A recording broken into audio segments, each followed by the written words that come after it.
গত বছর ২৭ November Israeli বাহিনী ও লেবাননের হিজবুল্লাহর মধ্যে সংঘাত বন্ধ করতে সহায়ক একটি যুদ্ধবিরতি চুক্তি স্বাক্ষরিত হয়। কিন্তু যুদ্ধবিরতি কার্যকর হওয়ার পরও ইসরায়েল তাদের সামরিক অভিযান চালিয়ে গেছে।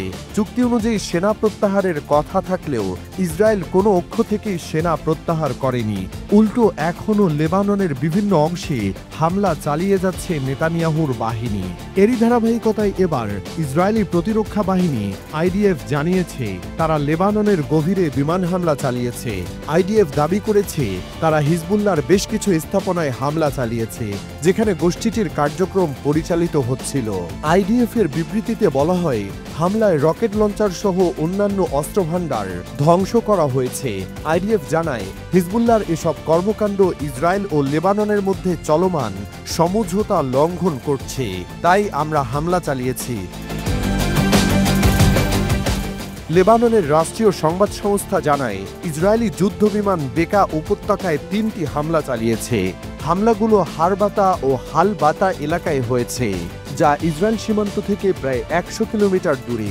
এদিকে দক্ষিণ লেবাননের হৌলা শহরে ইসরায়েলি সেনাদের গুলিতে এক নারী নিহত হয়েছেন এবং বেশ কয়েকজন আহত হয়েছেন বলে লেবাননের গণমাধ্যম জানিয়েছে।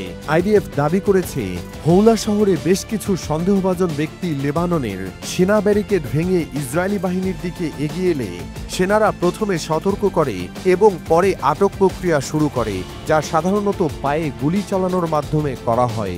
লেবাননের এক সামরিক সূত্র টাইমস অব ইসরায়েলকে জানিয়েছে, আইডিএফ এখনও এই ঘটনায় কোনো বেসামরিক নিহত হওয়ার তথ্য নিশ্চিত করতে পারেনি।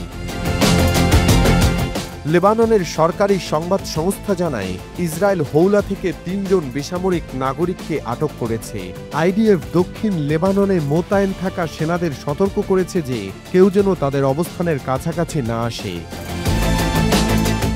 আবার এদিকে লেবাননে ইসরায়েলের হামলা এমন এক সময় হল যখন ১৮ ফেব্রুয়ারির মধ্যে ইসরায়েলি বাহিনী দক্ষিণ লেবাননের বেশিরভাগ এলাকা থেকে সরে যাওয়ার কথা।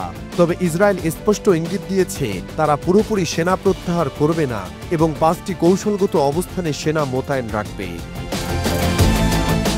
যুদ্ধবিরতির শর্ত অনুযায়ী হিজবুল্লাহকে লিটানি নদীর উত্তরে সরে যেতে হবে এবং দক্ষিণ লেবাননের সব সন্ত্রাসী অবকাঠামো ধ্বংস করতে হবে। তবে ইসরায়েল অভিযোগ করেছে, লেবাননের সেনাবাহিনীর এখনও কার্যকরভাবে দক্ষিণাঞ্চলে মোতায়েন হয়নি এবং তারা হিজবুল্লাহকে সংগঠিত হতে বাধা দিচ্ছে না।